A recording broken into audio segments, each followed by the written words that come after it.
Bismillahir Rahmanir Rahim. In the name of Allah, the Beneficent, the Most Merciful. I'd like to welcome you, dear viewers, to another in our series, The Forces of Evil. Assalamu alaikum wa rahmatullahi wa barakatuh. May Allah's peace and blessings be on each and every one of you. Dear viewers, we have been looking at the sources of evil, the concept of evil, the concept of good and its relationship in this world. Why, if there's a good God, God is good, He's all-powerful, why is there evil? And we said that the good which comes out of that evil is why that evil is, not for the evil itself. And we spoke about knowledge of good related to knowledge of evil, that without understanding what is evil, we can't really grasp what is good. And we spoke about the benefits which came from the evil in creating Satan. Disobedience of Adam producing a greater good, the repentance and the forgiveness of God. And throughout human life, we find God's attributes of mercy and grace and wisdom and justice, etc., manifest through our acts of good produced by evil elements and things, calamities, etc., etc. Then we started to look at the battle, the battleground, the earth, this world, and the elements, Satan and satanic forces, the evil amongst the jinn. Where did Satan come from? He was from the jinn, the world of the jinn, a world parallel to ours with beings invisible to us for the most part, but who have choices like we do, choices between good and evil. Those who choose good are believers, like those who choose good amongst us. Those who choose evil are disbelievers, like those who choose evil amongst us. And the same kind of desires that you find amongst people in this world, where those who are evil, they like to bring around themselves those who are evil. They can't appreciate those who are good. They look at them as being, a waste of time. They look at them as being fools, etc., etc. You find in the evil, the world of the jinn, the same elements are there. And they're not satisfied until everybody thinks the way they think and live lives the way they live their lives. Then we talked about the methods, the methodology of the forces of evil in drawing the forces of good into evil, trying to draw human beings into the evil way. The first method we looked at was that of creating doubts. And the first and greatest doubt we spoke about was the doubt created with regards to the Creator Himself, when Satan gets people to deny God's existence because of their doubts, whether it's the doubt about where evil came from, or it is science's ability to explain certain phenomena, so we don't need to use God anymore. We just said everything is by evolution. Though if a person were to go and look at evolution seriously, they would have to conclude that evolution does not explain why we're here. It cannot. It cannot explain it. The Big Bang, as we said, we gave the example, if one were to drop a bomb in a junkyard, it's not going to produce a car. Just as the Big Bang explosion of matter is not going to produce the earth and life. We spoke about the denial of God's existence, as Satan would come to us and ask us, who created Allah? Since Allah created the heavens, He created the earth, then who created Allah? These are the ways in which doubts may arise in our minds. And children will come and ask us that. For ourselves, we have to put that out of our minds and carry on. But when a child comes and asks us, well, who created Allah? We need to answer them. We need to give them an answer. Nobody created Allah. Allah is the creator. If somebody created Allah, then it means Allah needs a creator. The one who created Allah is the creator. So we give them some, answer of that nature. The second way in which the satanic forces create doubts amongst us, after creating doubts about God's existence in and of itself, is doubts about God's uniqueness, that He is the only one to whom we should pray, we should worship, etc. Prophet Muhammad ﷺ explained to us that the beginning of idolatry, and what is idolatry? Where we've found some other gods, some representatives of God, or put God in human form, whatever, and we worship these idols, believing in them one way or another. Where did this come from?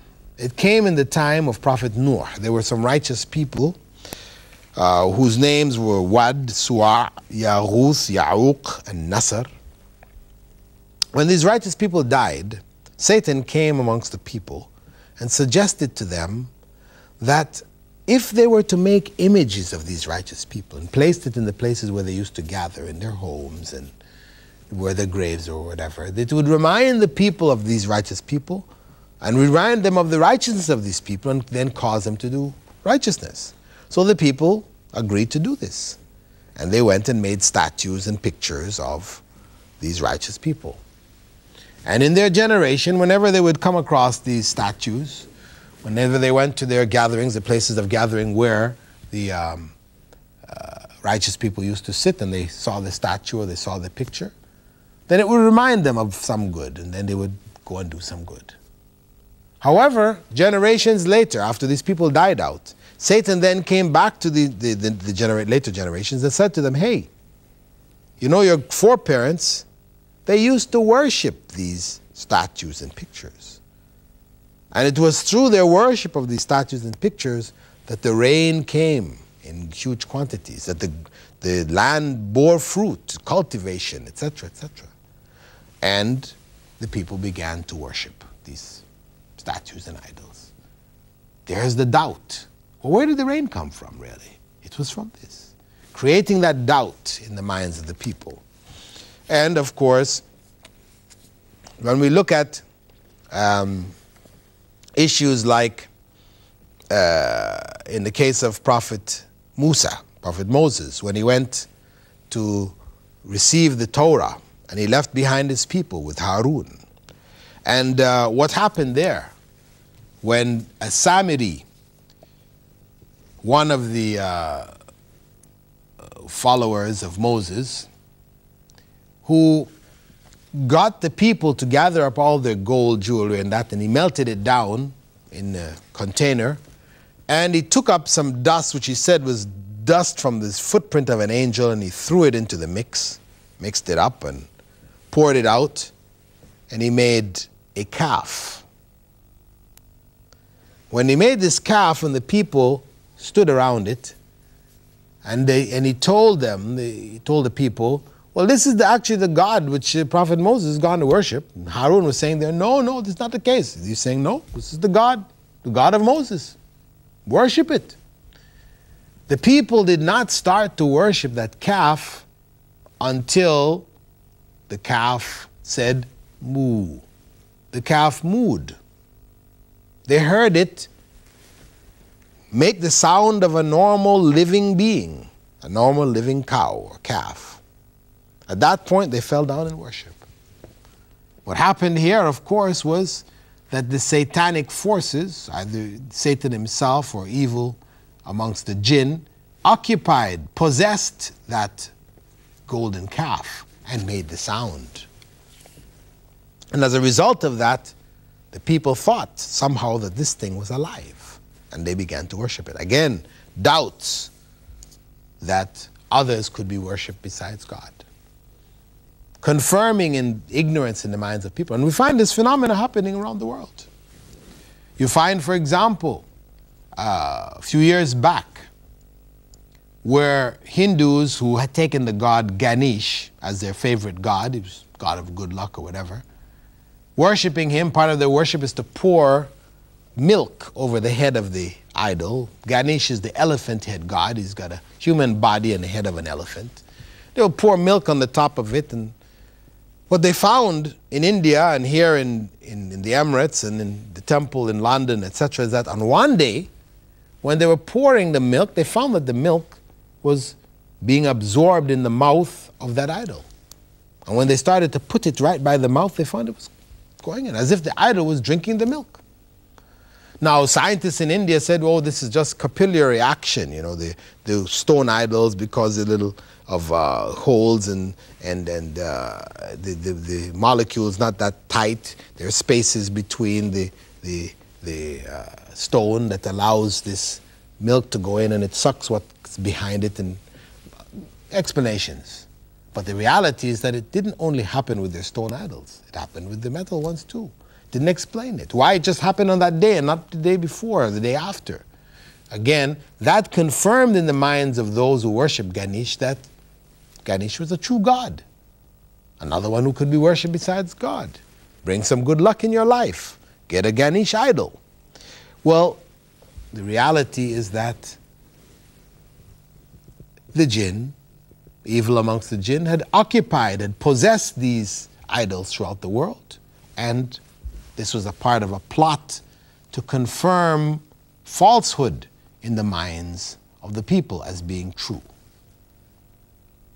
Doubts, modern people, modern Indians being exposed to Western thought and other parts of the Western world and Western, knowledge, etc., start to have doubts. You find more and more doubts about worshiping these idols. You find young people are rejecting it. Why?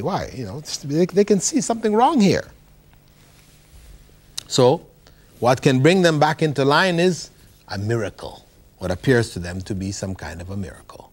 So, in this way, doubts were created in the minds of the people into thinking that this in fact is a God, so they continue to worship others besides Allah. The third area where the believers themselves become sectarian, splitting off and falling into different beliefs, over doubts about the existence, for example, of Satan himself.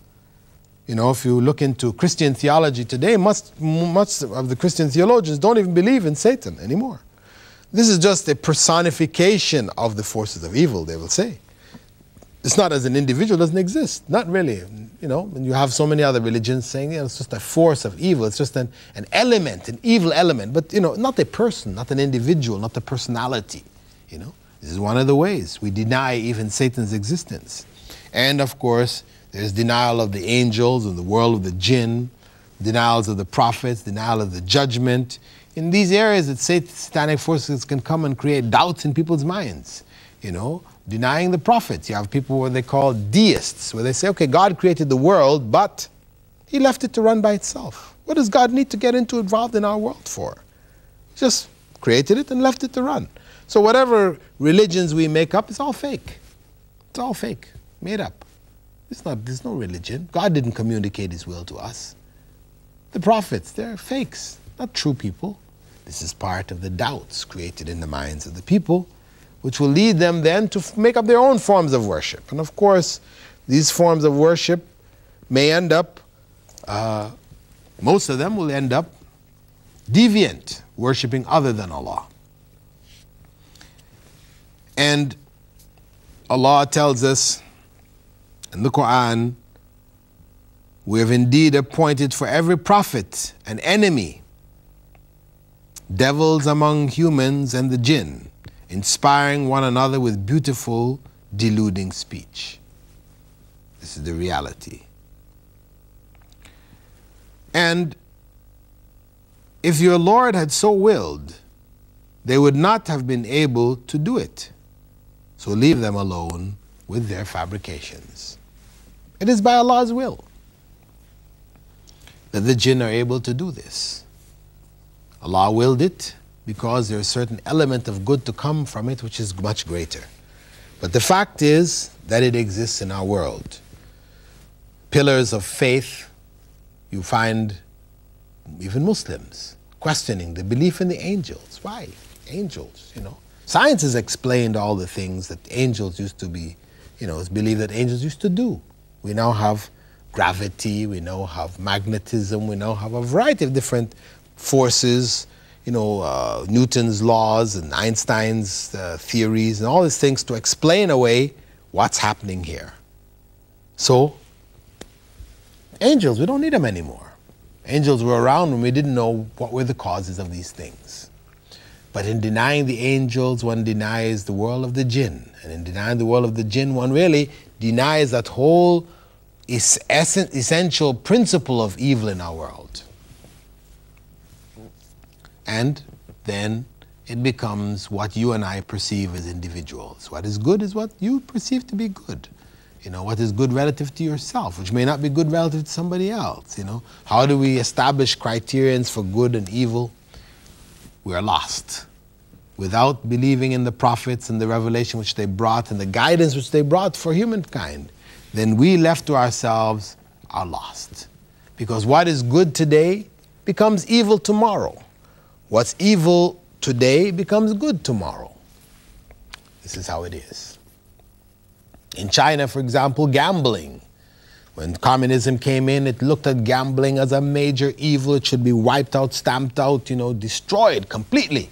It's a decadent, materialistic, capitalistic system. So it was banned totally. But today, the biggest industry there in China, pulling in billions of dollars, is the national lottery. Betting, gambling has become a way of life.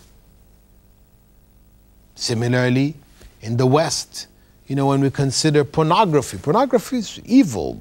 Years ago, it was totally forbidden, no nakedness, but now you can buy a national newspaper, The Sun in England. You can buy this newspaper, and second page, you've got a naked woman in front of you.